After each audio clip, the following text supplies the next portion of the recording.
Soal TWK CPNS emang banyaknya tentang penalaran, tapi masih ada juga loh soal yang hafalannya. Nah, di video ini aku akan bahas soal-soal penalaran dan juga hafalan.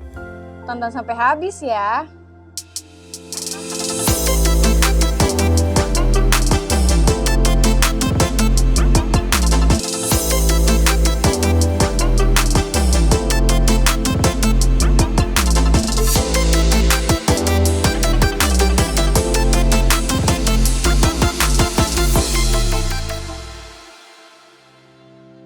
Assalamualaikum warahmatullahi wabarakatuh. Halo teman-teman pejuang CPNS di seluruh Indonesia. Apa kabarnya kalian hari ini? Semoga dalam keadaan yang sehat ya. Kembali lagi bersama aku Kanisa, dan tentunya kalau udah sama aku, kita akan mempelajari materi mengenai tes wawasan kebangsaan. Dan hari ini, di video ini, aku akan bahas beberapa soal yang berkaitan dengan penalaran dan juga hafalan nih teman-teman. Langsung kita mulai aja yuk ke soalnya. Let's go! Oke, teman-teman, kita masuk ke soal pertama ya. Di sini ada materi mengenai UUD 1945. Presiden dan atau wakil presiden dapat diberhentikan dalam masa jabatannya oleh MPR atas usul DPR apabila terbukti melakukan kecuali A. Pengkhianatan terhadap negara, B. Jabatan rangkap di partai politik, C. Korupsi, D. Penyuapan, E. Perbuatan tercela.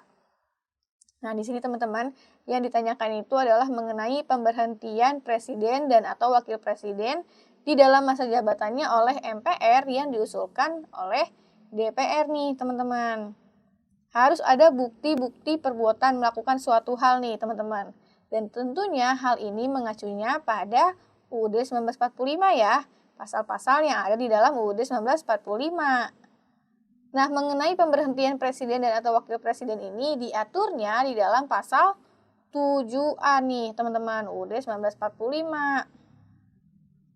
Di mana dalam pasal tersebut dijelaskan bahwa presiden dan atau wakil presiden dapat diberhentikan dalam masa jabatannya oleh Majelis Permusyawaratan Rakyat atas usul Dewan Perwakilan Rakyat, baik apabila terbukti telah melakukan pelanggaran hukum berupa pengkhianatan terhadap negara, korupsi, penyuapan, tindak pidana berat lainnya, atau perbuatan tercela, maupun apabila terbukti tidak lagi memenuhi syarat sebagai presiden dan atau wakil presiden. Nah, teman-teman, di pasal 7A ini udah jelas banget nih, teman-teman, menjelaskan mengenai pemberhentian presiden dan wakil presiden. Syarat-syaratnya apa nih? Terbukti melakukan apa aja? Seperti tadi yang sudah aku sampaikan. Nah, di sini teman-teman di dalam soalnya kita harus teliti ya. Ada kata kecuali, berarti yang tidak termasuk ke dalam bukti-bukti yang dapat memberhentikan presiden atau wakil presiden di dalam masa jabatannya nih, teman-teman. Kita lihat satu persatu opsinya dari yang E dulu ya, perbuatan tercela. Tadi seperti yang udah aku sampaikan, perbuatan tercela ini masuk ya, teman-teman, ke dalam bukti yang dapat memberhentikan presiden atau wakil presiden. Kemudian yang D, penyuapan, juga termasuk nih, teman-teman. Selanjutnya, korupsi. Korupsi juga termasuk ya, bisa memberhentikan presiden atau wakil presiden di dalam masa jabatannya. Kemudian kita ke opsi yang A, pengkhianatan terhadap negara. Nah, ini juga sama ya, teman-teman, berkhianat terhadap negara bisa memberhentikan presiden atau wakil presiden dari masa jabatannya. Berarti yang tidak termasuknya itu adalah jabatan rangkap di partai politik nih, teman-teman. Di sini tidak diatur ya di dalam pasal 7A UUD 1945. Jadi bukan merupakan bukti yang dapat memberhentikan presiden atau wakil presiden dari masa jabatannya. Jadi untuk soal ini jawabannya yang B ya. Oke, teman-teman, kita masuk ke soal yang nomor 2, masih berkaitan dengan UUD 1945. Nah, soal ini berkaitan dengan hafalan nih, teman-teman. Fokus utama amandemen ketiga adalah A. Persoalan pergeseran kekuasaan presiden yang sebelumnya dianggap terlalu kuat, B. Pemerintah daerah, DPR beserta kewenangannya, HAM, lambang negara dan lagu kebangsaan, C. Tentang bentuk dan kedaulatan negara, kewenangan MPR, kepresidenan, impeachment, keuangan negara, dan kekuasaan kehakiman. D. Status DPD sebagai bagian MPR, penggantian presiden, pernyataan perang, perdamaian, dan perjanjian. E. Mata uang, bank sentral, pendidikan dan kebudayaan, perekonomian nasional, dan kesejahteraan sosial. Nah, teman-teman, untuk jawab soal ini tentunya kita harus tahu dulu nih ya mengenai amandemen UUD 1945. Di mana UUD 1945 ini kan telah mengalami amandemen atau perubahan sebanyak 4 kali nih, teman-teman. Amandemen pertama itu dilaksanakan tahun 1999, kemudian amandemen kedua dilaksanakan pada tahun 2000, amandemen ketiga atau yang ditanyakan di soal ini dilaksanakan pada 2001, dan yang terakhir amandemen keempat dilaksanakan pada tahun 2002. Nah, kemudian teman-teman untuk fokus amandemen ketiganya ini adalah berkaitan dengan yang C nih, teman-teman. Bentuk dan kedaulatan negara, kemudian kewenangan MPR, kepresidenan, impeachment atau pemakzulan, keuangan negara, dan juga kekuasaan kehakiman nih, teman-teman. Di sini tentang bentuk dan kedaulatan negara maksudnya itu adalah menegaskan nih bahwa Indonesia adalah negara yang demokratis yang berdasarkan hukum konstitusional. Kemudian kewenangan MPR-nya ini yang dibahasnya itu adalah restrukturisasi dan juga perubahan wewenang dari MPR. Tentang kepresidenan, yang diubahnya itu adalah mengenai pemilihan langsung presiden dan wakil presiden oleh rakyat, kemudian dibentuk juga Dewan Perwakilan Daerah, kemudian pemilihan umum, perubahan di Badan Pemeriksa Keuangan, atau di dalam hal keuangan negara, kemudian kewenangan juga dalam proses pemilihan Hakim Agung nih, teman-teman. Jadi itu ya yang dibahas di dalam amandemen ketiga, di mana di dalam amandemen ketiga ini ada 23 pasal yang dirubah dan juga ada 3 bab tambahan, teman-teman. Jadi untuk soal ini jawabannya yang C ya. Kalau opsi yang A, persoalan pergeseran kekuasaan presiden yang sebelumnya dianggap terlalu kuat, ini amandemen pertama nih, teman-teman.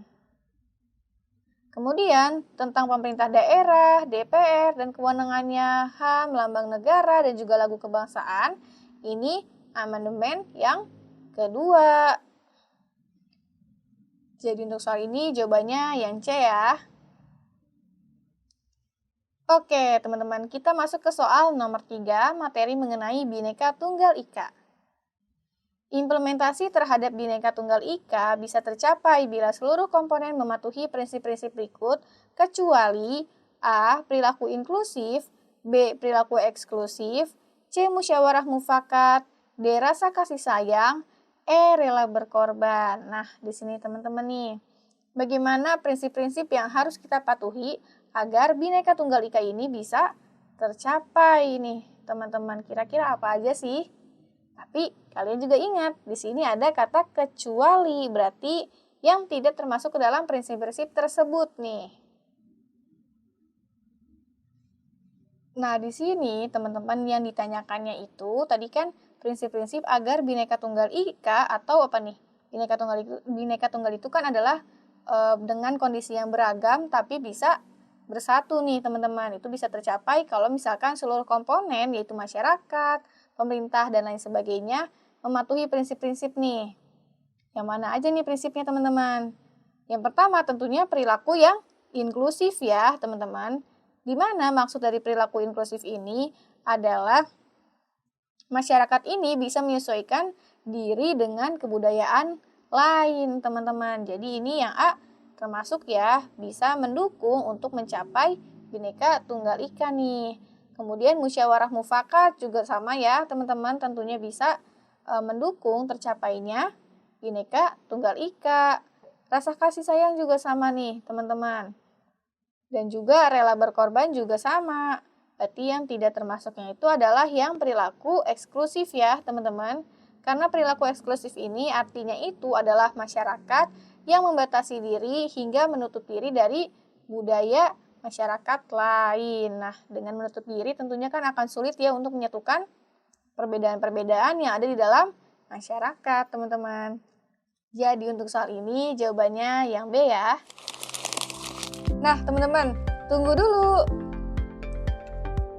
Sebelum aku lanjutin ke soal berikutnya, aku meminta tolong ke kalian untuk bantu channel ini agar terus berkembang dengan cara klik like video ini, kemudian subscribe dan jangan lupa nyalain notifikasi, dan jangan lupa share video ini ke pejuang CPNS lainnya ya. Kalau udah, yuk kita lanjutin ke soal nomor 4-nya. Oke teman-teman, kita masuk ke soal yang nomor 4, masih berkaitan dengan bela negara nih. Berikut ini yang merupakan contoh bela negara adalah A. Budi merupakan salah seorang pengusaha batik. Dalam usahanya tersebut, Budi hanya mempekerjakan masyarakat yang tinggal di sekitar rumahnya. B. Sebagai seorang tenaga kesehatan, Dina tidak kenal lelah dalam menjalankan tugasnya. Dia bahkan rela jarang bertemu dengan keluarganya dan melawan rasa khawatir akan situasi yang bisa mengancam nyawa. C. Hari Minggu ini, para pemuda dan pemudi Dusun Merdeka bekerja bakti memasang bendera merah putih di sepanjang jalan. Hal ini dilakukan untuk menyemarakan perayaan HUT RI. D. Pemerintah sedang gencar-gencarnya melakukan program vaksinasi virus COVID-19. Sebagai warga negara yang baik, Agus segera mengikuti vaksinasi tersebut. Kemudian yang E. Tika merupakan salah seorang pemudi yang giat melakukan berbagai macam aksi solidaritas untuk orang-orang yang membutuhkan. Sini teman-teman. Tentunya kita harus tahu dulu makna atau inti dari bela negara sendiri, teman-teman. Nah, teman-teman, jadi inti dari bela negara itu kan adalah sikap atau tindakan semua orang sesuai dengan kewajibannya untuk mendukung tujuan negara. Nah, berarti yang mana nih, teman-teman, yang merupakan wujud dari bela negara? Yaitu yang D ya, pemerintah sedang gencar-gencarnya melakukan program vaksinasi virus COVID-19. Sebagai warga negara yang baik, Agus segera mengikuti vaksinasi tersebut. Nah, ini teman-teman merupakan bentuk upaya bela negara karena dapat mendukung tercapainya tujuan negara ya.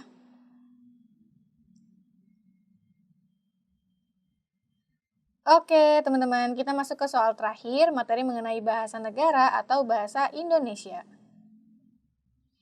Di sini ada kalimat nih, teman-teman, kita baca bareng-bareng dulu ya.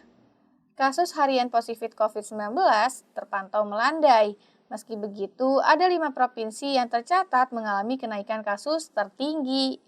Perbaikan kesalahan ejaan pada kalimat tersebut adalah A. COVID-19 seharusnya dipecah nih jadi coronavirus disease 2019. Kata positif harusnya dicetak miring. Provinsi harusnya provinsi pakai V. Tercatat harusnya dicatat. E seharusnya tidak ada tanda koma setelah kata melandai nih, teman-teman. Di sini yang ditanyakan adalah kesalahan ejaan nih. Yang mana nih, teman-teman? Kita lihat opsi yang A dulu ya. COVID-19 seharusnya coronavirus disease 2019. Ini salah ya, teman-teman. Memang sebenarnya sudah benar nih, harusnya COVID-19.